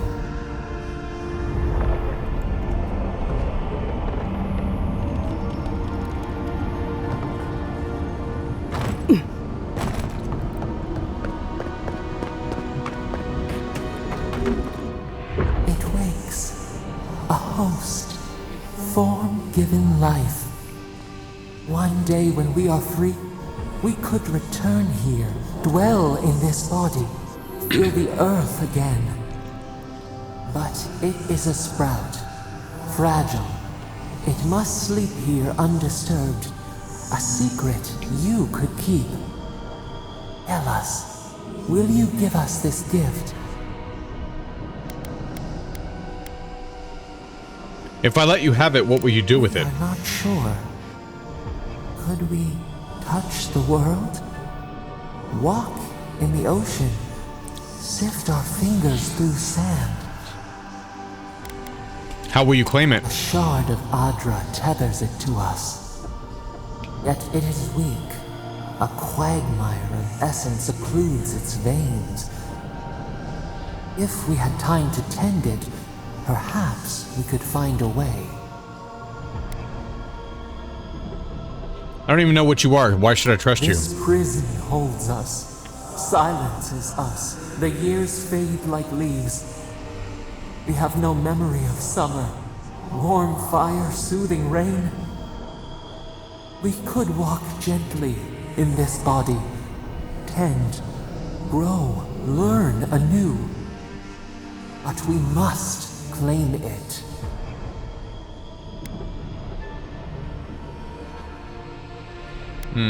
The statue is A yours. vessel to hold us. We will remember this. The Adra strains. It aches, a choking barricade of souls. Essence like mud, we cannot swim here. It must be flushed out. Free this obstruction. Then, when our prison bars fall, we will see. Okay.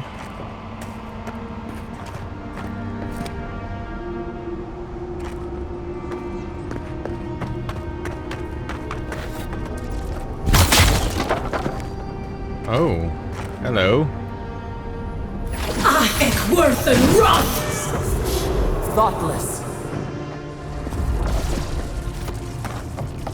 Oh, does that destroy it? Oh.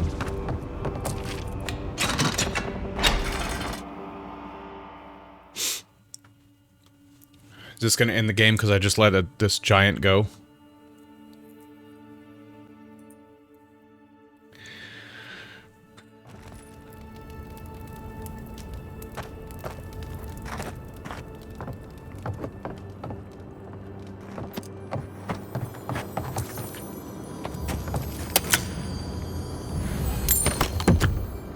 Guess his work on that statue didn't leave much time for renovations. Saint Waden Farmer become God. With the mention of the name Wadwin, most folk only think one word, Godhammer. While this event echoes through our ages and still felt years after destruction of Avon Dua Bridge, Wadwin's humble beginnings belie the powerful force he would grow into. Wadwin lived an unassuming life in the remote area of Saros, the son of Vorlos farmers. He toiled in the fields alongside his father for 22 years until his father's death. The farm then fell to him to run. He considered selling, but had no other skills upon which to draw. So he set on a path of Vorlos farmer as well.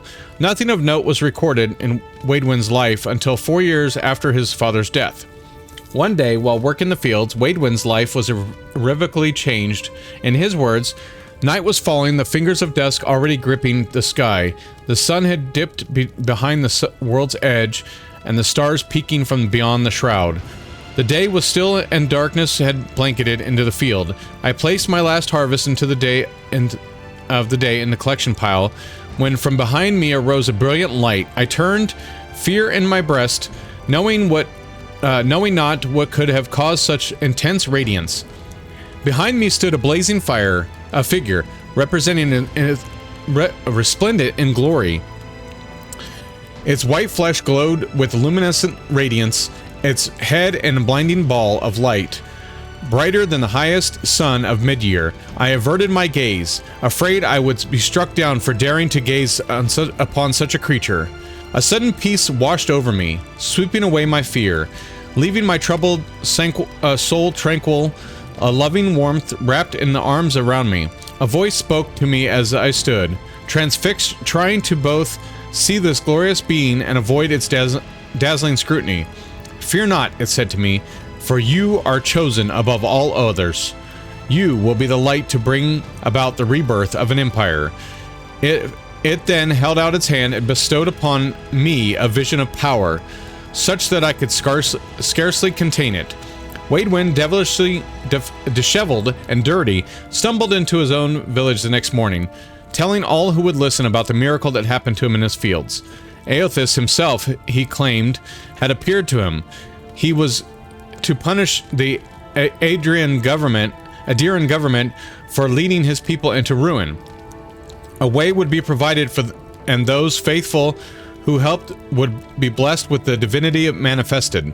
Villagers ignored him and convinced the loss of his parents had broken his mind, but Waidwin continued to preach the power of Aothis and the corruption of the governor, eventually earning him the ire of locals.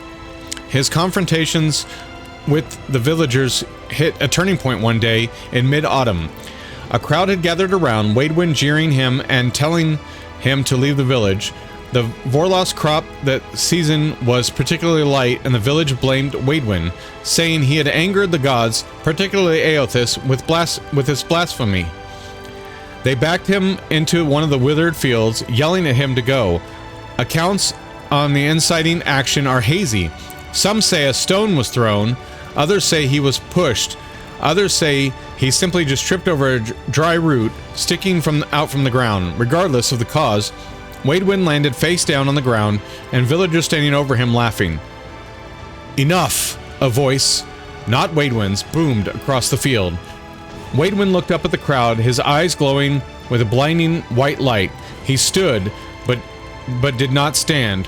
One moment he was on the ground, and the next he was standing before the crowd, who cowered before him. You dare deny me? The voice spoke through Waidwin's mouth. You dare refuse my servant? Waidwin's arms raised, beginning to luminescence. You dare require proof? His arms went out to his sides.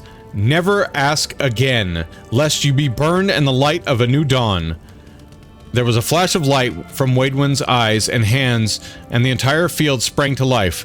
The once dried and brittle plants became full and lush and verdant. The crowd was silent. From somewhere in the back came a call of praise Aothis, and then all fell to their knees in front of Waidwin, farmer turned god. Wow.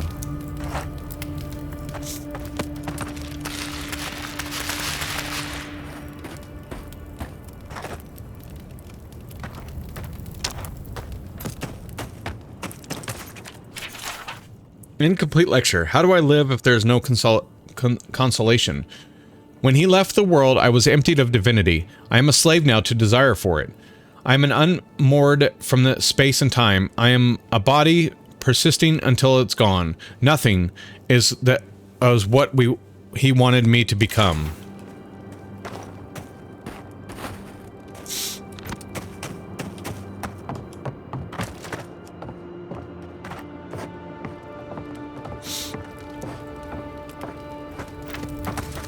Oh, is it down there? I thought it was behind me. I was trying to pull the lever. I want to see what happens. I'm curious.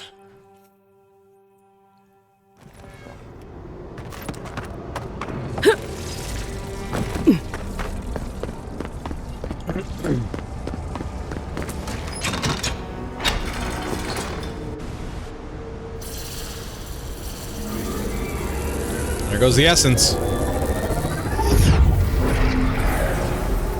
New earth to till, we flower.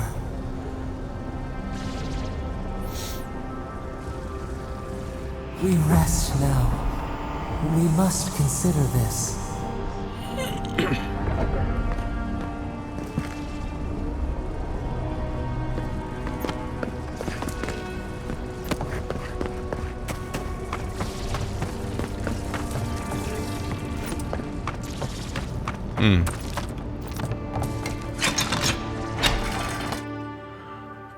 All right. Well, we did it. I guess we'll see what happens. Is that going to be our final boss because we, you know, woke it up?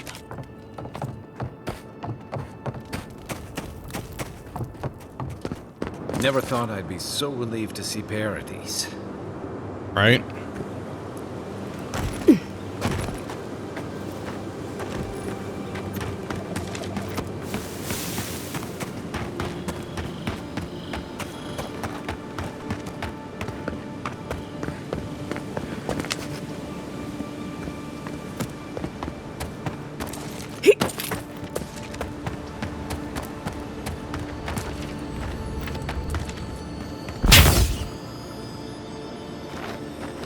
This should come open, shouldn't it?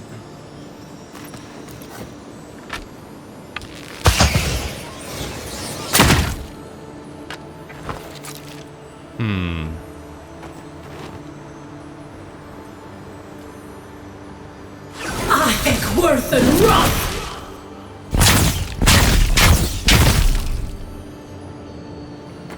There's got to be something there.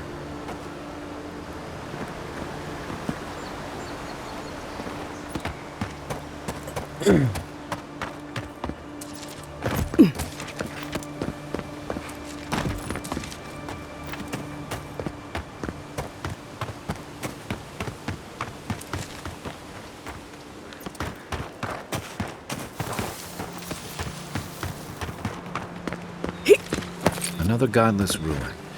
Your countrymen turned that one into a shrine to Wodika.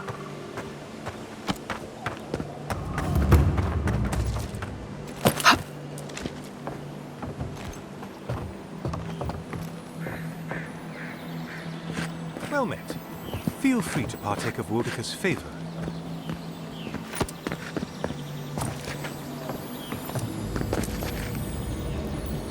Okay. Bet that was part of something once.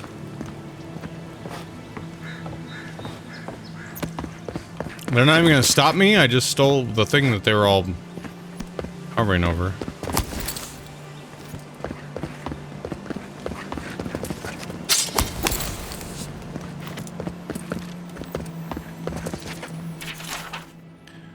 The ceremonial altar must be set with the Book of Law, a lit candle, and a length of rope. Queen Wodika, mighty strangler, beloved of Oathkeepers, of Bane of Oathkeepers, bless us with your wrinkled countenance. Grace us with your cruel judgment. We unworthy pawns of gods require firm and guiding hand. Pick the fibers of rope by hand. A prisoner may be used as surrogate for the task. Repeat these lines until you have a suitable lash. Deliver us from mortality, mortal frailty. Bind us to your glory, your burning wisdom. Lash the ropes across your back, or at that of a surrogate until bloodied. Weakness will be abolished. Only the strong the lawful will endure. Set fire to the book. The law is good. The law is your will made manifest. The law is freedom. Raise the book with both hands. Speak only the language of pain. The ritual has ended. Okay.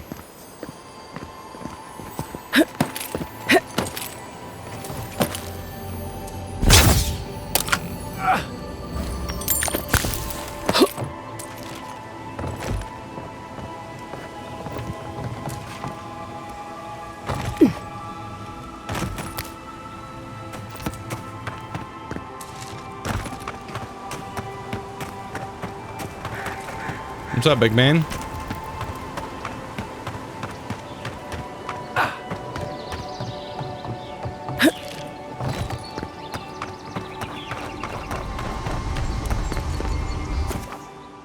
Set up party camp. Let's do it.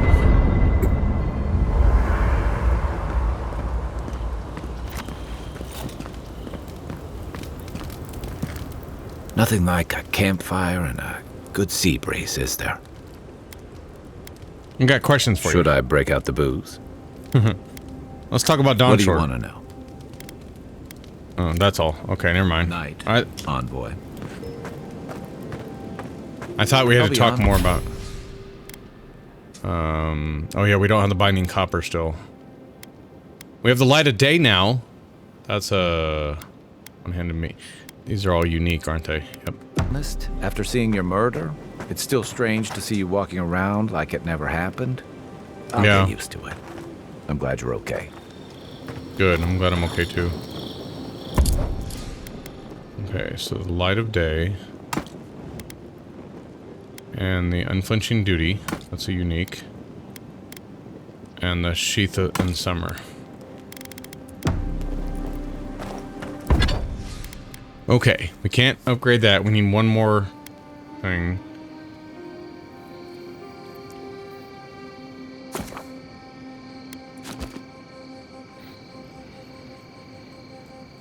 I think I'm going to use this one instead, I think. Because, okay, the other one we have is the... Well, that's the same one. This one. Whoops. No, no, no, no. I want to upgrade both of them so I have them both, because that... Okay, this one takes 2. But see, you want to have one that's really good.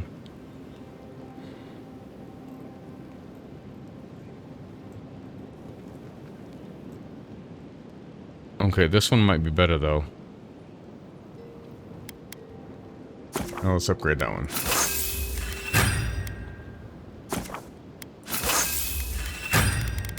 Okay, so now we have a little bit left over. We could upgrade that one if we wanted to keep it with us. There we go.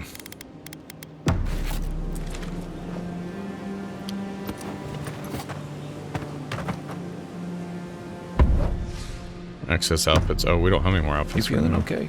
Seems like you were having a strange dream the other night. A cup of tea might help you sleep. Unless you need a nip of something stronger. Cook recipes. Okay, so we can make some All's Life tea, which we need.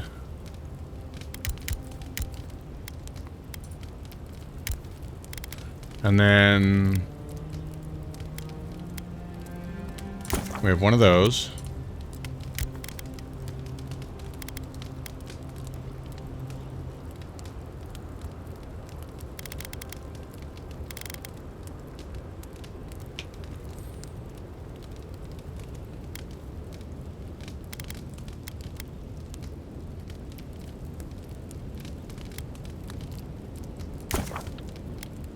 Definitely do the mariner's porridge, because that gives us both.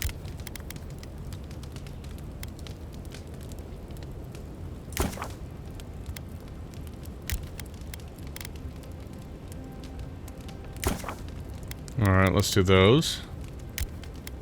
The sausage. We'll do the stews. Plus 20% maximum health. Yes, please.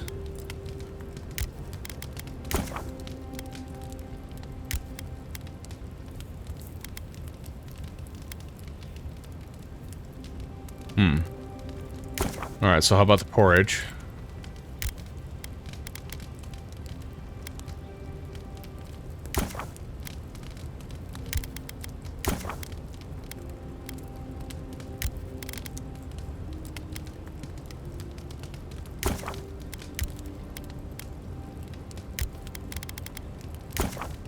There's a lot of stuff we could do a rack with.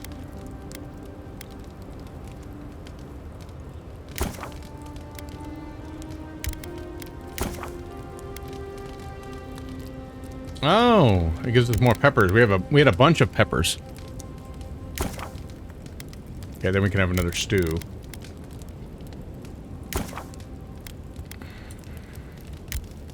Now we have grog. Okay. I don't think I did that before, did I?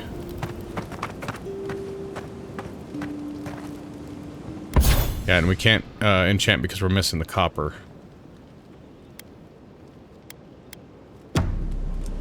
Okay. Alright, well I'm gonna go ahead and save, and that's gonna be where we go ahead and end this one. Oh, I don't know if it was a good idea to do that statue or not. But I guess we'll see, won't we? Yeah, that's, it's gonna be interesting. I like the way the story, we can't really tell, you know, kind of what, place for a totem. Oh. Did that artifact get warmer, or am I imagining it? Oh.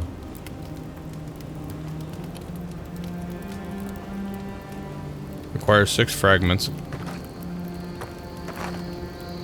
Okay.